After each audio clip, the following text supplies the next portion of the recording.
السلام عليكم ورحمة الله. إن شاء الله تكونوا بخير وعلى خير يا رب، وتكونوا بصحة جيدة. اليوم عندنا واحد الموعد مهم جدا مع أقوى وأهم مفتاح من مفاتيح النجاح اللي غادي يفتح كل الأبواب اللي مشدودة. مجرد أن يكون عندك هذا المفتاح، طبعا مع جوج المفاتيح الأخرى اللي ذكرنا من قبل، واللي هما الأحلام والالتزام أو الاستثمار. وأكيد من غيكون عندك هذا المفتاح الثالث غتجبر راسك بأنك غتوصل للأحلام ديالك وللأهداف ديالك بواحد الطريقة اللي هي سهلة جدا.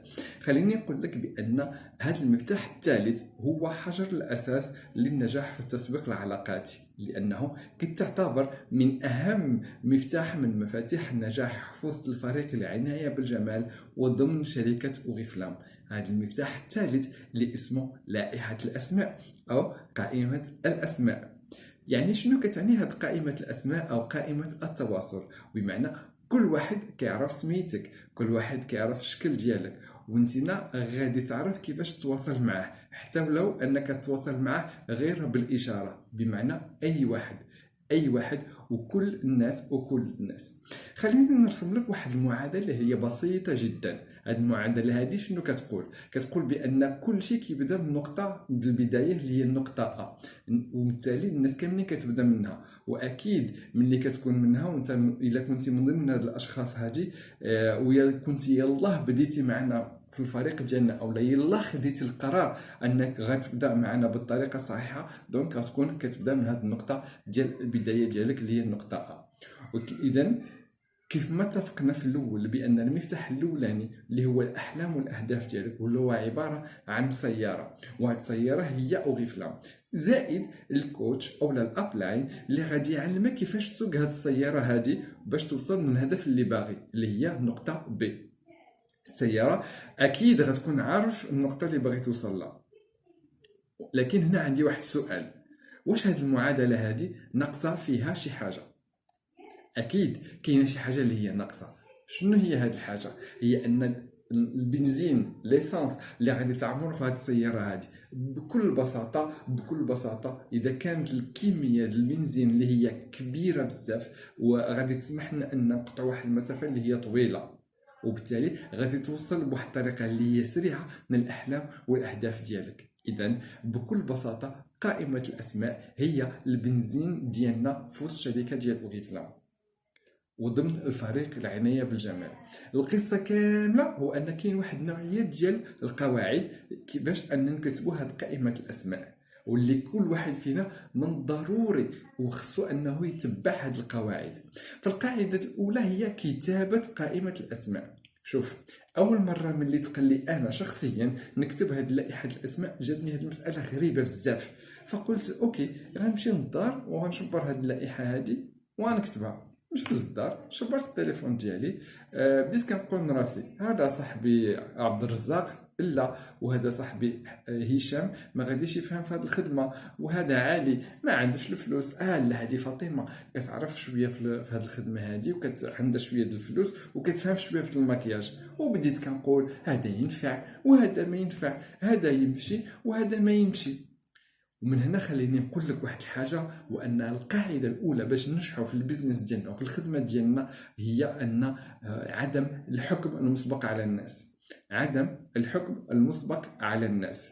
عندما كتحكم على الناس وكتقول هذا يقدر يخدم وهذا ما يقدرش يخدم، هذا غادي يقدر ينجح وهذا ما غاديش يقدر ينجح، اذا كل ما كاين في القصه هو ان كاين واحد القاعده اللي كتقول اي بني ادم، اي شخص كيف ما بغى يكون عنده القابليه انه ينجح في هذه الخدمه ديالنا، فقط انه يكون عنده احلام واهداف باغي يحققها في الحياه ديالو. ثاني حاجه من بعد عدم الحكم المسبق على الناس هي قائمه الاسماء. قائمة الأسماء أو قائمة التواصل ديالك لابد أن يكون فيها واحد العدد لا يقل عن 200 شخص. وهاد 200 شخص منين غادي نجيبهم في نظرك السي أحمد؟ لازم اني نجيبهم من التليفون ديالي، من الفيسبوك، من مواقع التواصل الاجتماعي، من الواتساب، صحابي ديال الخدمه، صحابي ديال المدرسه، الجيران ديالي، يعني كل واحد كتعرفه، كل الناس اللي كتعرفهم. يقدر يكونوا عندهم طوموبيلات، يقدر ما يكونش عندهم طوموبيلات، يقدر يكون عندهم جوج العينين، يقدر يكونوا ما عندهمش عين، عندهم عين وحده. ولهذا ضروري ومؤكد تكتب هاد لائحه الاسماء ديالك، من الضروري ثم من الضروري. فيقدر شي واحد يجي يقول لي مثلا السي احمد انا ما عندي واحد المشكل، هو ان مين غنجبر ان هاد 200 د الناس ما كنعرف حتى شي واحد. خليني نقول لك واحد الحاجه اللي هي مهمه جدا، واللي كان اذا كان السن ديالك اكثر من 20 سنه، من 20 عام، وما يمكن لكش تكتب هذه القائمه ديال الاسماء اللي فيها 200 شخص، جوج حاجات. الحاجه الاولى هو انك كتشوف هاد الناس من وجهه النظر ديالك، وبالتالي ما يعني كتقول من وجهه النظر ديالك انه ما يقدروش يخدموا في هذه الخدمه هذه، وبالتالي انت هنا كتطبق المبدا الاولاني وهو خطا، اللي هو كتحكم على هاد الاشخاص، هو الحكم المسبق على هاد الاشخاص. النقطه الثانيه هو انك لو كنت يعني في هاد 20 سنه الا ما جبرتيش شي 200 شخص، اسمح لي نقول لك بان كنت عايش تحت الارض مده 20 سنه. بمنتهى البساطه جدا، كمية البشر أو كمية الناس اللي كتعرف واللي عايش معاها واللي دايرة بك أكثر مما كتخيل. وبالتالي قائمة الأسماء غتكون عندك واحد القائمة اللي هي سهلة وبسيطة، واللي يمكن لك تكتبها على ورقة وبقلم أزرق. وهذيك كانت أكبر المشكلة عندي، هي 200 شخص يكونوا مكتوبين. علاش يكونوا مكتوبين؟ وكنت كنقول في البال ديالي هي اصلا مكتوبه في التليفون، مكتوبه في الواتساب، مكتوبه في الفيسبوك، وغنرجع نعاود نكتبها من جديد. لان بكل بساطه جدا هذه العمليه ديال العصف الذهني اللي كتوقع بسبب لانك كتكتب او بديتي كتكتب قائمه الاسماء واللي هي مختلفه تماما جدا، واللي هي مختلفه تماما جدا. كتعني شنو؟ كتعني هناك طريقه ديال الهاتف، ملي كتختار الشخص انك تكلمتي معاه او كتجيو كتكتبوا على ورقه، كتفكر فوقاش تلاقيتي به، فين تلاقيتي به، شنو قال لك، بحال كيدوز واحد شريط ذهني ديال هذا الشخص هذا قدام عينك. ولهذا من الضروري ان نكتبوا هذه لائحه الاسماء وتكون مكتوبه باش تعمل هذه العمليه ديال العصف الذهني. السؤال اللي هو مهم جدا، واش هاد الناس اللي كتعرفهم في حياتك عندهم علاقه ديالهم بحال بعضياتهم؟ واش العلاقه ديالك بهم هي نفس العلاقه؟ فيقدر تجبر واحد، كاينين واحد النوعيه ديال الاشخاص اللي هما قرابين من اشخاص وحدين اخرين، وتقدر تجبر ناس قرابين شويه وناس بعادين وناس بعادين بزاف وناس وحدين اخرين يعني كتعرفهم غير بالشوفه. ولهذا من الضروري ان نقسموا ونكتبوا هذه لائحه الاسماء بواحد الطريقه معينه، ونكتبوا هذه القائمه ديال الاسماء حسب درجه العلاقه. كيفاش؟ انا غادي نشرح لك. درجه العلاقه ديال هاد الناس بيا انا، وهذه كنقسمها من 5 الاقسام. بمعنى درجة العلاقة ديال الأشخاص بيا أنا، كيفاش كيشوفوني أنا، ماشي كيفاش كنشوفهم أنا. ولهذا كناخذوا القاعدة الأولى بعين الاعتبار. عندما كنقسموا هاد اللائحة الأسماء لازم نقسموها بحال اللي قلت لكم درجة المعرفة ديال الأشخاص بيا، ماشي كيفاش أنا كنشوفهم، باش ما نطبقش ديك القاعدة الأولانية اللي هي غلط. أوكي، دونك القسم الأول واللي هو الأ بلس أو لا ألف زائد. شكون هذا القسم هذا؟ هما الناس اللي العلاقة ديالي بهم 100%، بمعنى أقرب الناس اللي كيتيقوا فيا بواحد الشكل اللي هو كبير بزاف. الناس اللي عندهم العلاقة ديالي بهم قوية جدا. وهنا كنتكلم على واحد النوعية الأشخاص اللي نقدر أن نتكلم معهم 24 ساعة على 24 ساعة، بمعنى أشخاص اللي الثقة ديالهم فيا والثقة اللي هي عمياء 100%. غنشوفوا القسم الثاني واللي هو نقدروا نكونوا صحاب، كنخرجوا مع بعضياتنا، كنعملوا ديك الخرجات السيمانه مع بعضياتنا، كنعملوا ديك دارت مع بعضياتنا في الديور، لكن ماشي لديك الدرجه ديال الثقه العمياء، بمعنى الثقه ديالهم فيا كترجع حتى 80%. القسم الثالث هو القسم باء او بي. وشكون هاد النوعيه ديال الناس؟ بمعنى هاد الناس واحد النوعيه ديال الناس اللي العلاقه ديالي بهم او ديالهم بيا كتمثل 60%. شكون هاد الناس بالضبط؟ صحابي د الجامعه، صحابي د الخدمه، صحابي د المدرسه، صحابي اللي قريت معاهم شحال هادي، الجيران. يمكن نوقف نهضر مع بعضياتنا لمده ساعات طويله، لكن الا اتصل بي هذا الشخص ولا انا اتصلت به غادي يكون محتاج شي حاجه ولا نعمل له انا شي حاجه. النوع سي، هاد النوعيه ديال الناس كتمثل 40% ديال العلاقه ديالهم بيا. اشخاص اللي كنتواصلوا مع بعضياتنا غير في المناسبات، اهلا وسهلا، رمضان كريم، عيد مبارك سعيد، كل سنه وانت بخير، الف مبروك، البركه في راسك، البقاء لله، بمعنى كل المناسبات، كل المناسبات. وكتجي النوعيه الخامسه او القسم الخامس اللي هو دي. هاد النوعيه ديال الناس كتمثل العلاقات ديالي بهم 20%، بمعنى واحد، يعني بمعنى كل واحد واي واحد، بمعنى واحد يلاه تعرفت عليه، واحد كنعرفو غير بالشكل، كنسلمو على بعضياتنا من بعيد، واحد ما كنعرفوش غير بالشكل، وواحد مثلا كنشوفو يوميا كنقولو صباح الخير، مساء الخير. وبالتالي هي هذه القاعدة رقم 3، واللي هي نكتب ونقسم لائحة الأسماء ديالي حسب درجة المعرفة ديالهم بيا أنا، وبالتالي غادي يكونوا عندي 5 أقسام. نزيدك القاعدة الرابعة، واللي هي كتعتبر من أهم القواعد، واللي هي قاعدة مهمة جدا، واللي هي النقطة اللي غادي تفرحك بزاف لو كنتي شخص يلاه انضم للفريق ديالنا. ملي غادي تعرف هاد النقطة هادي، ولا هي أكبر نقطة اللي غتحمسك واللي غادي تخليك بواحد القوة، بواحد الثقة في نفسك اللي هي عالية جدا، واللي كتخدم، واللي غتخدم بها في الخدمة ديالنا وفي هاد البزنس ديالنا. لأن بكل بساطة لو عندك أقل من 200 شخص في هاد اللائحة ديال الأسماء، مثلا عندك 10 أشخاص واللي غادي تخدم معاهم، نفترضوا بأنك تواصلتي مع الأولاني وقال لك لا، شحال بقاو لك 9، وبالتالي غتحتاج يكون عندك واحد الاحساس الاحتياج غادي يزيد من هاد 9 هادو. هضرتي مع الشخص التاسع بقاو 8، وبالتالي غادي يزيد الاحتياج ديالك لهاد الاشخاص اللي بقاو اللي هما 7، وهكذا وهكذا وهكذا.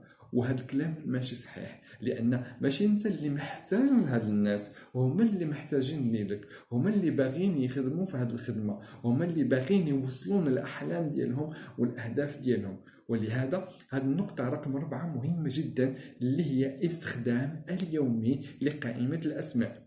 بغيتك تركز معايا في هاد النقطة هادي بالضبط. وبالتالي هاد الاسماء هادو او هاد الاقسام هادو غنقسموهم عاوتاني. عندنا القسم الاولاني هو الA+، هذا بوحديته. القسم الثاني عندنا A. القسم الثالث وهو اللي فيه ناس او اللائحه ديالي ديال سي وبي. القسم الاخر هو الدي. وحنا نزيدو هنا واحد القسم واحد اخر، اللي هو القسم اللي كيتعرف، اللي كنقدروا نسميوه القاعده الذهبيه. بمعنى هذه القاعدة الذهبية هي أنك من الضروري ومؤكد أنك تتعرف على أشخاص جدادين، بمعنى أن كل واحد فينا كيخرج يوميا من الدار ديالو وكيتلاقى أشخاص، وملي كيتلاقى هاد الأشخاص ما كاينش فرق واش تلاقيتيهم ولا لا، ولكن ابتداء من هذا النهار هذا غادي تحط في بالك واحد النقطة اللي هي مهمة جدا في البزنس ديالنا، هو أنك ملي غادي تخرج وتعرف على ناس جداد، السؤال اللي كيتطرح هنايا هو كيفاش اني مثلا نكون جالس مثلا في شي قهوه او لا في شي مطعم، على الاقل انا غنتكلم مع الشخص اللي حدايا، مع كاماريرو، ومن طبيعه الحال الشيء اللي غادي نطبق هو ان نقدر ناخذ الكونتاكت ديال هذا السيد او هذه السيده هذه، مثلا الا كنت في البلاصه ديال المواصلات، في الطاكسي، في الترامبيه. المعنى القاعده الذهبيه هو ان كل نهار نزيد اشخاص اللي كنتعرف عليهم جداد، وكنزيدهم وكنكتبهم في لائحه الاسماء ديالي بنفس المعدل اللي كنهضر واللي كنشرح مع واللي غادي نشرح للناس بهذه الوتيره هذه اللي غنشرح لك دابا. نفترضوا بان في اللائحه ديال السي والدي اجي نشوفوا هذه الفئه كنتعاملوا معها كيفاش. كنتعاملوا ان نبنيو العلاقه ونزيدوا نقويو العلاقه ديالنا بهم. لانهم غادي يكون تدريب واحد اخر باش نزيدو كيفاش نوضطوا العلاقه ديالنا بهاد الناس هادو بواحد الشكل اللي هو احترافي. بمعنى هاد الناس هادو اللي هما كيتعتبروا ناس من نسبه التعامل ديال معاهم 20% حتى 40%. وكاين عندنا فئه اخرى اللي هي A و B، وهاد الفئه هي الفئه ديال الناس اللي كنبدا كنتكلم معاهم على المشروع ديالي بواحد الطريقه معينه، واللي غادي نشوفوها ان شاء الله من بعد في واحد التدريب اللي سميتو التسويق والدعوه. وهذه الفئه ديال الناس هما اللي غادي نعمل معاهم عرض عمل، بمعنى حصه اكتشاف وغفله. وهاد الناس هادو بحال اللي قلت لك هما اللي غادي نعملوا معاهم حصه اكتشاف وغفله، ومنهم هما اللي غادي يجيو عندنا صاينه. شنو المعنى ديال الصاينه؟ هما هاد الناس اللي غادي نخرطوه معانا. اذا نفترض باني انا تعرفت على 3 ديال الناس، اوكي. ملي تعرفت على 3 ديال الناس جدادين في لائحه الاسماء او اللائحه الذهبيه، كنمشي كنختار 3 ديال الناس في اللائحه ديال سي والدي، واللي كنوضد العلاقه ديالي بهم. وكنمشي كناخذ 3 ديال الناس في اللائحه ديالي او بي اللي كنبدا معاهم في تقديم المشروع. فتخيل معايا ان كنتعرف على 3 وكنوطد العلاقه ديالي ب3 وكنعرض المشروع على 3 يوميا.